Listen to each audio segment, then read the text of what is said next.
Hello and welcome back to the great changing of ways. Yes, this is the heir of Tzeentch.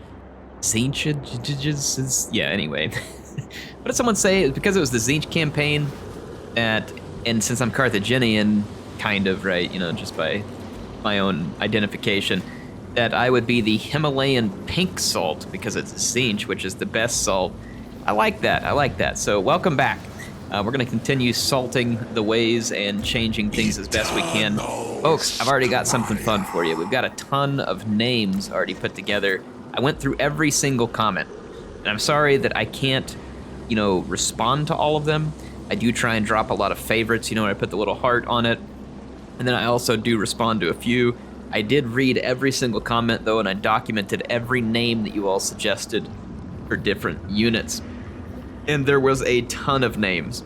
And in fact, I named this guy Pinky Patchy's Horror, but I'm going to change this to Krang. This was one of probably 10 names that you guys gave me for Pink Horror, or the Iridescent Horror, so thank you. I'm going to hang on to these, right? I made a list, I put it in a Word document, I'm going to hang on to it, and as we get more characters, I'll have this open, and I'll use the names. And as for the Cultist, I named him the Brain, but that's not going to fit. I'm going to use one of the names that you all suggested.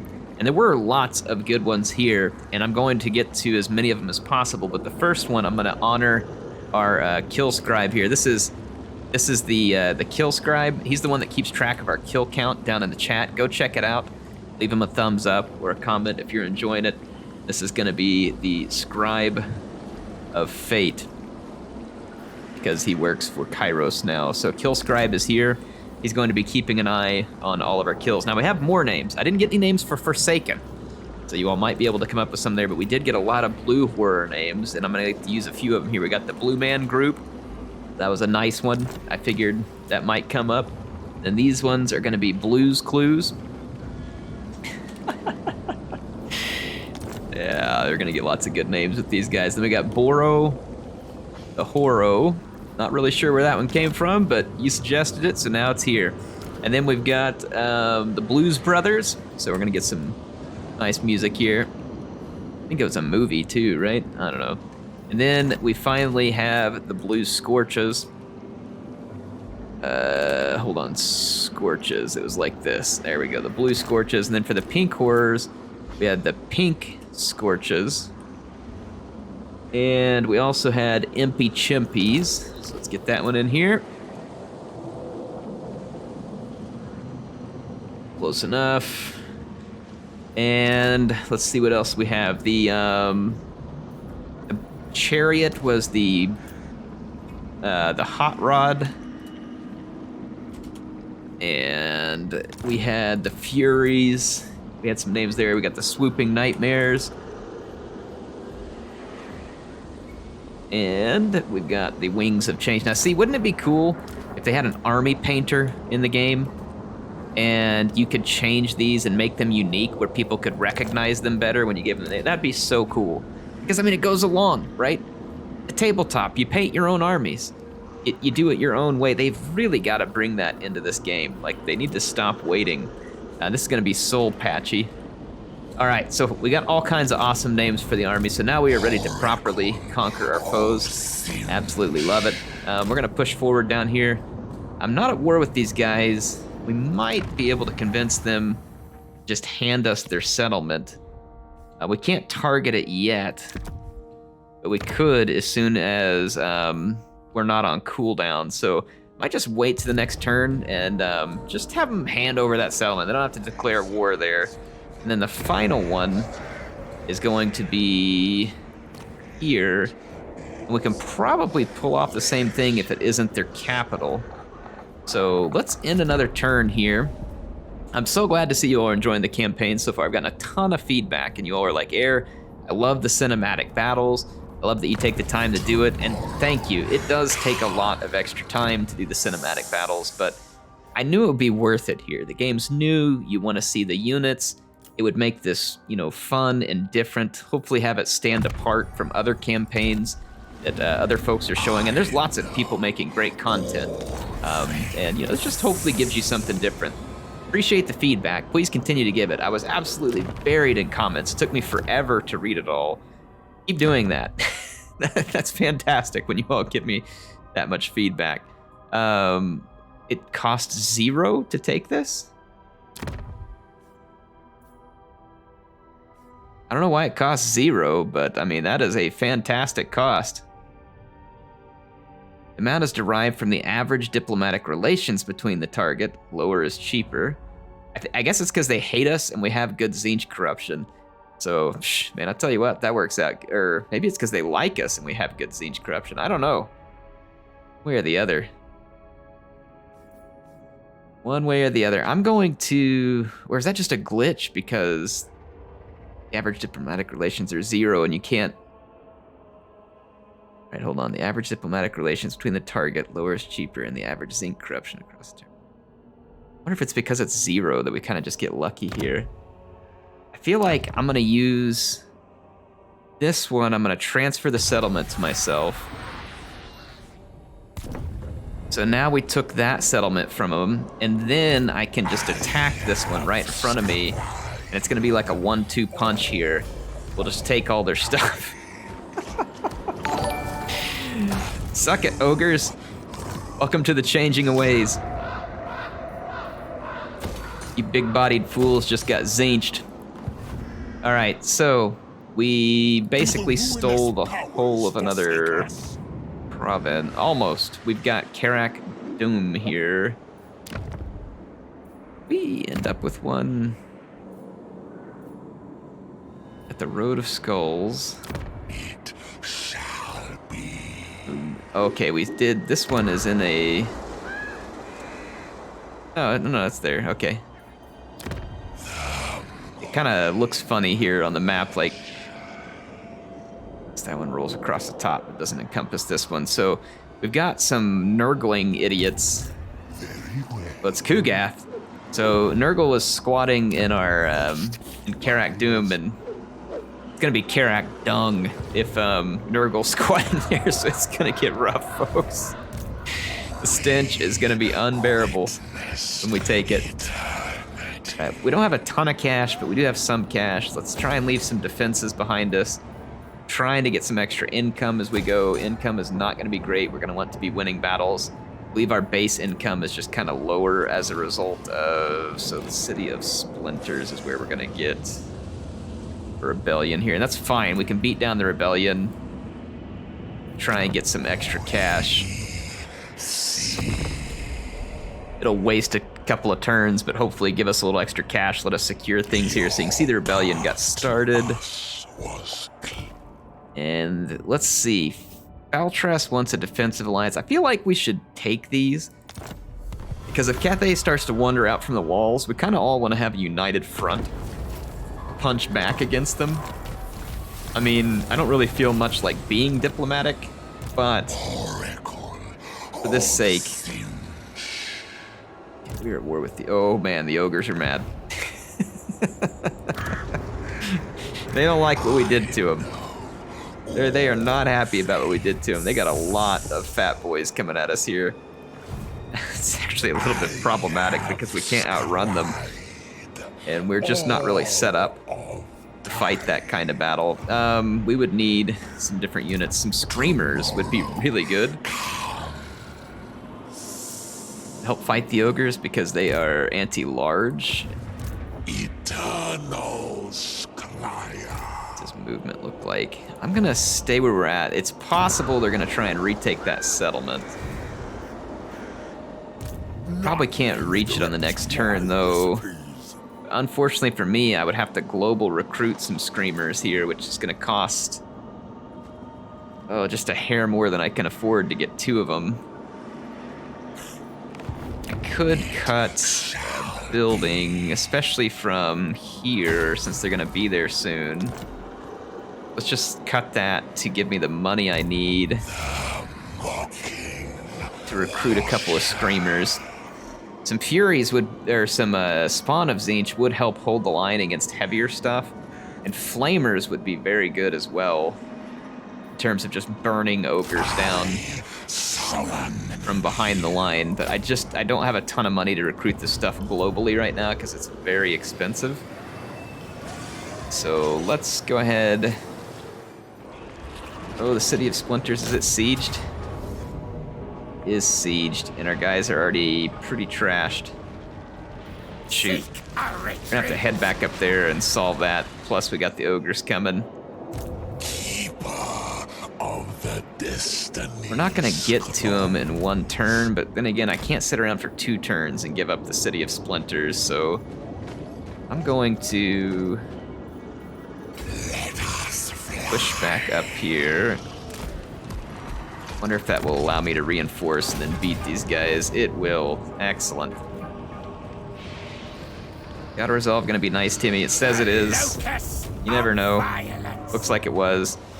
I'm gonna take the... I mean, the replenishment's kind of nice, but I'm gonna take the favor. We could use all the money we could get. I'm not gonna be able to recruit this turn because of the forced march stance that I took, but Kill Scribe did level up here. I'm gonna snag him a Chaos Steed. I want him to be able to get around the battlefield quickly. And we are still going to have a rebellion here. That's fine though, that'll be easy money next turn. I'm not worried about constructing an outpost right now because that's just not good money spent. Let's end this turn. I might let that rebellion build up for another turn. Maybe even a couple of turns. I don't want diplomatic relations with the Poxmakers because I'm about to attack them. Let's grab that. We witnessed. Oh, they went ahead and attacked me. I was gonna let them build up a little, but I guess nuts to that. He did. All right, we're gonna grab the extra favor once again. We're gonna need some cash here. We're not gonna have a rebellion on the next turn, but it's close. Let's go ahead and do some recruiting. This is gonna push our funding, but we're gonna need some strength against those ogres. That puts me up at 20 out of 20 units. Kind of thinking about trading out a blue horror, because this one's also unnamed. Let's merge these two. I can't actually... Alright, let's just kick these guys.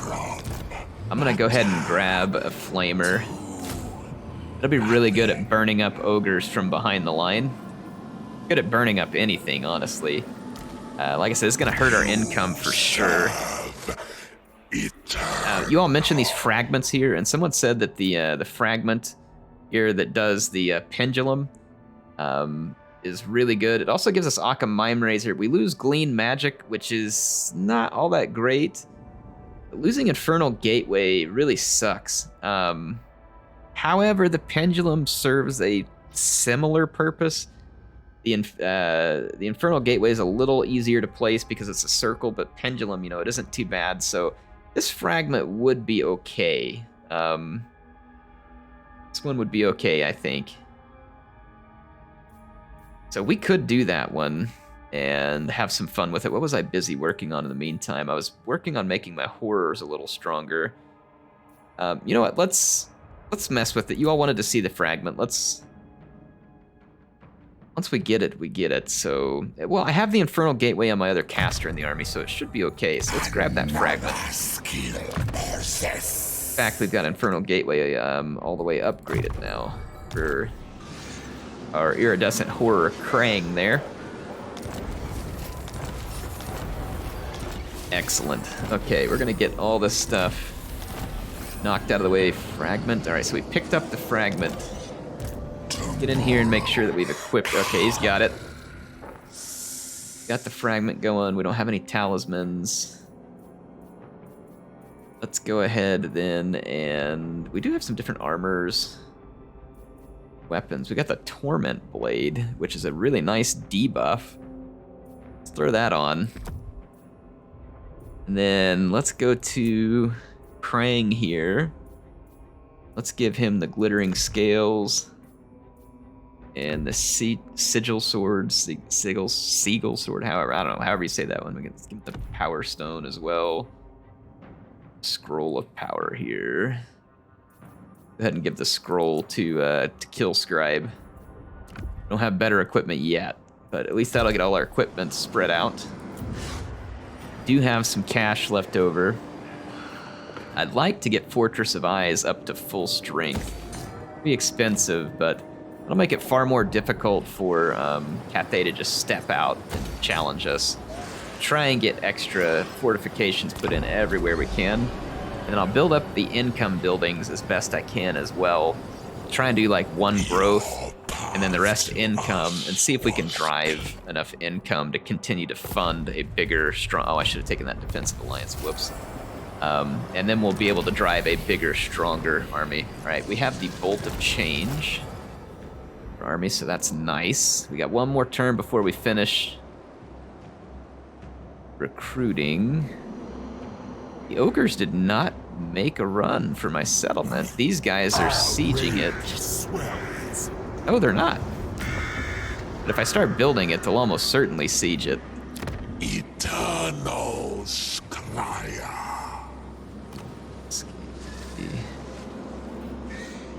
I go ahead and start putting in a little bit of income here. Our treatment is A little more income there. It's only 50 more, but still, I mean, it's more income. We're in desperate need of income right now. We're one turn away from finishing some recruiting. I'm not going to build that right now. We can do some more research at the moment. We've got plenty of books if we need to use the books. We could do this one right here, which will drop the upkeep cost on my flamers and eventually make it cheaper for us to have many more of them. We're still getting rebellions here. It's probably because there's really high Khorne corruption there. But we can use this. This will help us level up our character. Use the rebellions to your advantage. Like, if you keep putting them down, it's just going to help you keep leveling up your character. I don't really want a non-aggression pact with these guys. But we could always steal their settlements if I have one, so might be worth it. Every 10 turns, we need to remember to steal a settlement. This guy has sieged us, which screwed up our recruiting and stopped us from getting it finished. That's really frustrating. I take the favor. And my recruiting gets to stay on track, though. Tzeentch is Ascendant. Sweet. Access to more powerful unholy manifestations. Well, let's see what kind of unholy manifestations we get access to. Wait, it says it's supposed to be more powerful. This isn't that powerful. Campaign movement disabled upon completion. Well, I think we have to target an army belonging to you in enemy territory. We're not in enemy territory. We need more corruption. I guess it just gives us more grimoires or whatever. All right, whatever. Nothing we can really fool with right now.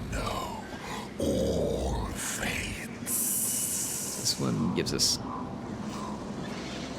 The other one gives us more growth. That one gives us 150 income, 1,000 supplies, 150 income, 1,000 supplies.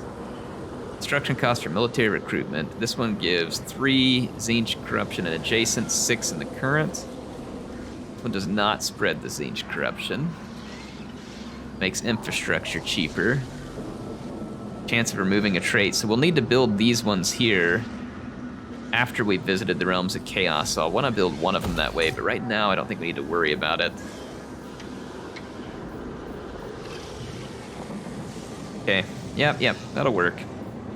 Anger grows. Take a look at all our settlements here.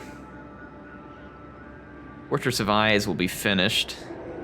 Let's do Foundries of Bone. So again, I'm going to try and fortify this line closer to Cathay. Make it difficult for them to come after me. Burning Head is a really good one, so let's get that. It's in this turn. We should have our improved army at that point. Hopefully the City of Splinters will stop rebelling every couple of turns. It is not the case yet. So I'm just gonna come out of the city so that it'll rebel faster. And we can get this over with. We're still dropping the Khorne corruption is causing a massive loss of control. Let's take a look at the corruption. Enables attrition for non-chaos worshipping. So that's going down. So Nurgle corruption's going down. Tzeentch corruption's going up.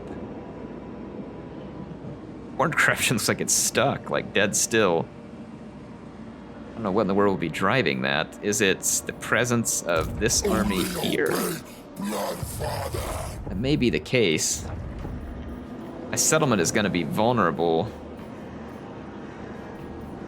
If I build this, they're just going to attack me. Like, I just know it. They're probably spreading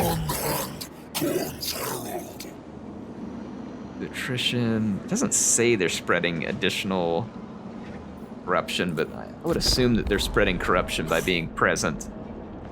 We need to really drop that Khorne corruption because it's killing us right now on control. And the rebels already besieged us.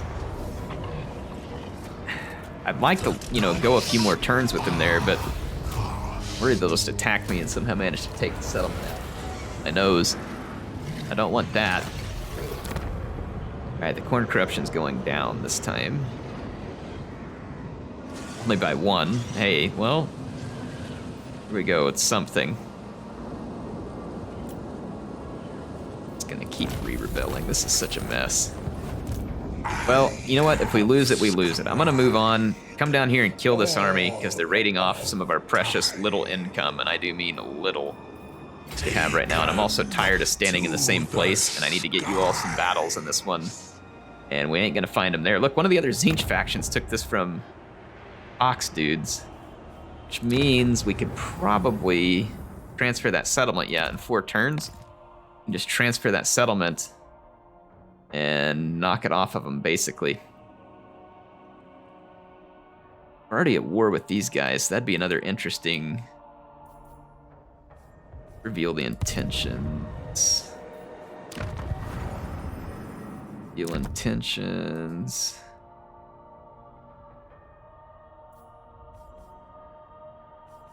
Oh, it's still on a cooldown. Good force rebellions, interesting.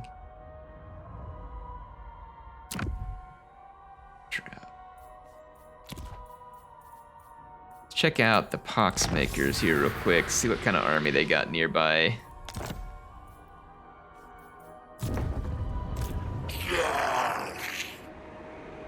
Fecal Legus? Ooh, gosh, those names. That's rough.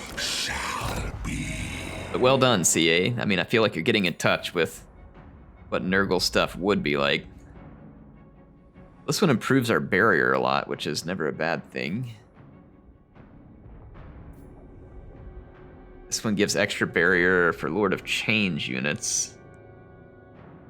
Less winds of magic cost for Lord of Tzeentch spell. Let's go with the barrier improvement. This is a really cool one too, because it's extra barrier again for our army. Kill Scribe's got a point here. Got Fireball and Burning Head. Go ahead and keep dropping points in Burning Head.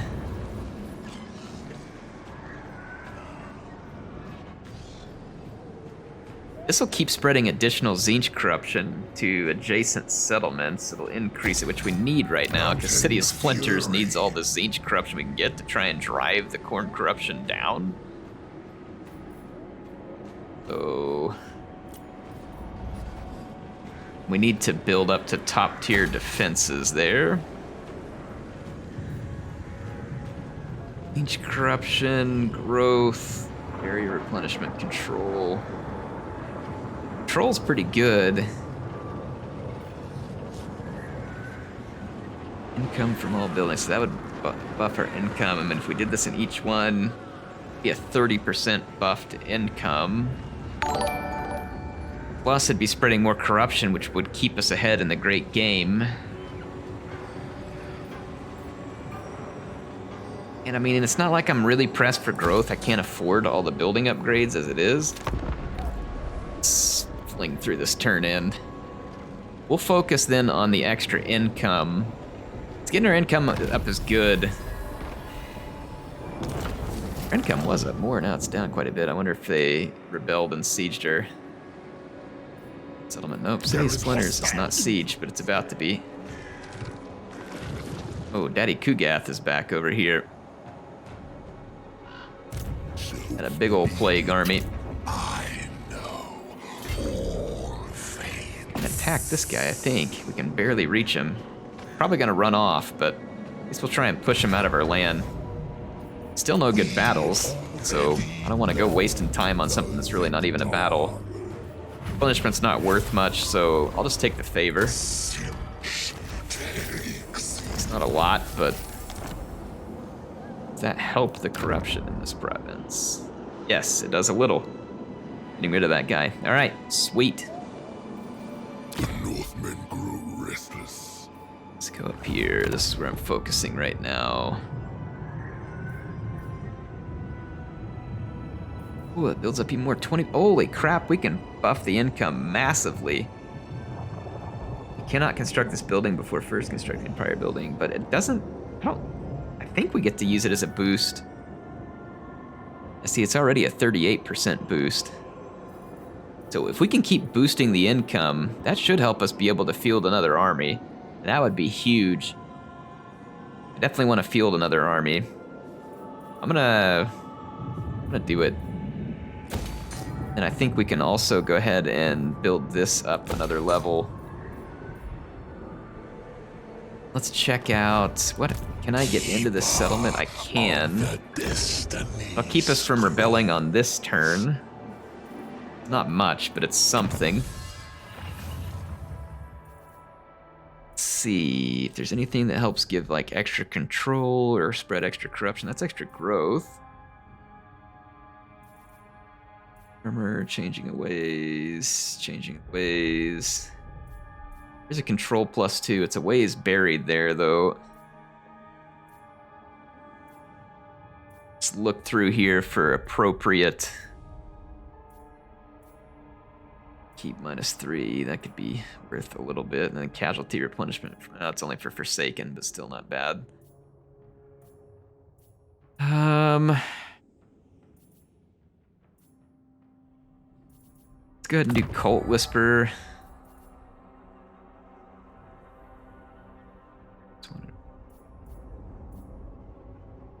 Have additional tech before we do that one. Okay. The fates cry out. And let's see. Our Lord levels up. Magic cost for Lore of Tzeentch spell. I mean, that would be a good reduction to have. Base miscast chance drops a lot right there. That could be really useful too. And then Krang levels up here. I want to get him up to Arcane Conduit. So let's hit Magical Reserves and Arcane Conduit. And let's see about transferring another settlement over into our possession.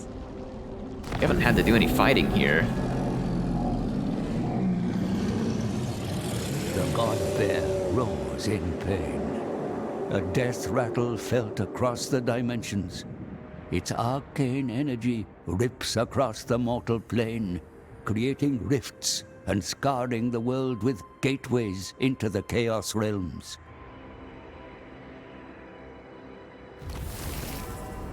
Well, here we are.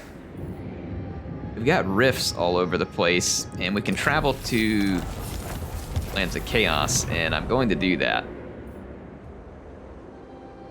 In fact, there's a rift right here to make it really quick and easy for us to get to the Realms of Chaos. It's gonna be risky. Because we won't really have anything to protect our settlements back here, which definitely sucks.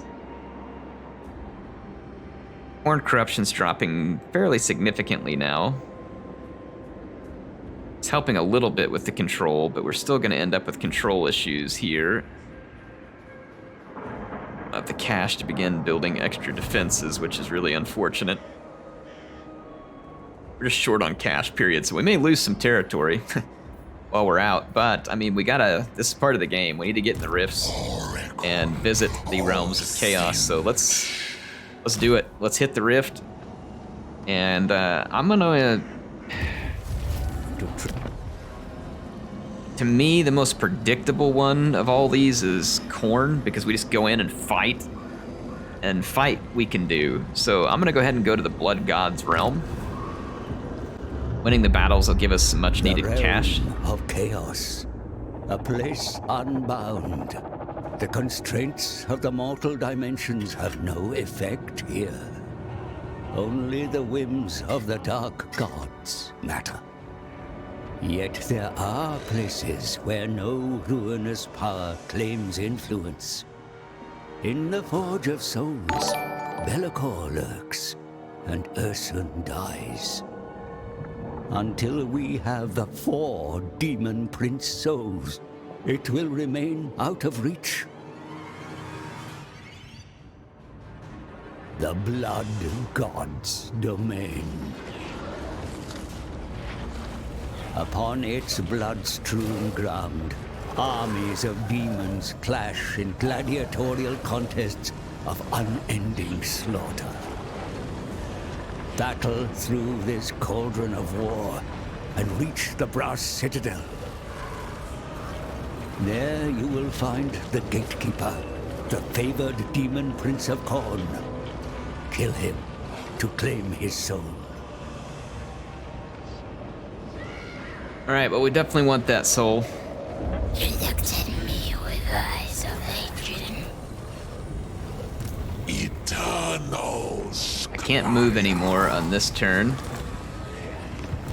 But there's a big army here that's either gonna come fight us or we're gonna go fight them. You can come here and get a weapon from Khorne while we're there as well, and that sounds pretty fun. I'm gonna save my cash. We're gonna end up with a rebellion here. Like I said, things might get a little rough while we're gone. We're gonna need to bank up as much money as we can possibly bank up. Rebels are likely to put us under siege. Place in the great. Take that money. All right, yep, we did get attacked by the Wandering Deads. This is actually a vampiric army. Oh my gosh, these Khorne race are gonna get absolutely dumped on. Like, everything I have does magic damage. That's hilarious. Yeah, these guys are all low armor. This is gonna be fun. Well, Sved the Necromancer had wandered into the realm of Khorne, looking for an opportunity to gain glory in gladiatorial combat, and I guess he thought an army of zombies, skeletons, and I guess he brought the big guns with the ethereal Khorne wraiths, thinking that he'd be in pretty good shape. Now, what he was thinking we'll never know, because typically those in the realm of Khorne are heavily armored and well armed, and he brought in basically a bunch of undead chaff and ethereals, and now he is going to have an unholy Tzeentchian hell of magic unleashed upon him. You can see already that the ethereals are getting hit with all kinds of magic missiles, and then speaking of magic missiles, Sved himself is a literal target practice here, and I don't believe all the necromancing in the old world is going to be able to save him from the fate that the Changer of Ways has been weaving for him, and oh boy is he weaving a twisted fate indeed. So you can see him continuing to just eat volleys of magic missiles. He's nearly dead. Over here, our Flamers of Tzeentch are gonna get their first outing. So you can see our Flamers there unleashing into the ethereal Khorne wraiths, and their heavy missile damage is also heavy magic damage. You can see just how much damage. 25% of the hit points of the Khorne wraiths gone on the first volley. They're down to about 50% hit points just right there on the second volley. I do have some cataclysmic magic going off here that's going to keep my horrors healed in the middle, as if they needed any additional healing. At this point, you can see that the never-ending hail of blue and pink magic missiles, as well as unending magic, burning chariots, Krang the Horror, and yes, our new and improved pendulum, all brought to bear, have brought just near instantaneous and massive destruction on our enemies. Sorry, this stuff keeps popping up. It's just part of the replay, and it sometimes goes into slow motion for whatever reason. Yeah, you can see Kairos here getting in on the action, and just no chance at all for Sved the Necromancer. In fact, he is about to be visited upon from the sky as the Screamers of Tzeentch come in to have their first meal of necrotic flesh, apparently. So the Screamers easily going to put him to ruin, and that is going to begin the crumbling process as the swooping nightmares come in and destroy the remainder of the undead. So, GG. Maybe next time bring a better army. Wow, that dude probably just took home a trophy for like most epic destruction ever. and an AI loss to the player. I mean, that was something, and it wasn't good. I am gonna, gosh dang, the extra favor would be nice, but we already did get some favor and rewards, so I'm gonna go ahead and do the replenishing because kind of in enemy territory there. So at least you all got some battle in. It wasn't gonna be the most difficult battle, but at least it was a battle. Extra Tzeentch corruption or growth. I don't have a ton of money to build stuff anyway, so let's just take the corruption for now. And we had a rebellion, he was killed, faction destroyed. A settlement under siege, like I figured. We got another imminent rebellion in the Road of Skulls. This, which we already had a rebellion. We could possibly win this. I don't have a ton of time left, but I'll fight this and see if we can win. Mazarandran the Blood Reaper, he was called forth by all the Khorne corruption in the province, and feeling the power of the corruption drawing him, this demon appeared and brought his minions, thinking that they would have easy pickings at the City of Splinters. He brought some of his armored Khorne warriors, and he's also got some flesh hounds of Khorne here. And honestly, these guys pack a pretty good wallop in melee, and then there's some furies of Khorne as well. But will the defenders of the City of Splinters be pushovers? Well, here we've got the defender. It's going to be Krang's little cousin here. I don't know if he's got an official name, but he's going to start things off with a volley here. And that volley is meant against large targets, so I was hoping it would do good damage against the flesh hounds. It did some, wasn't bad.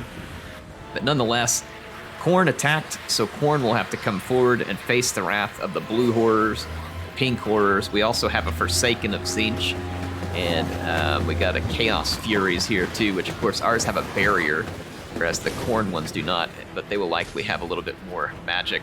You can see our Iridescent Horror and others attacking, and here comes the absolute fury of pink and blue missiles.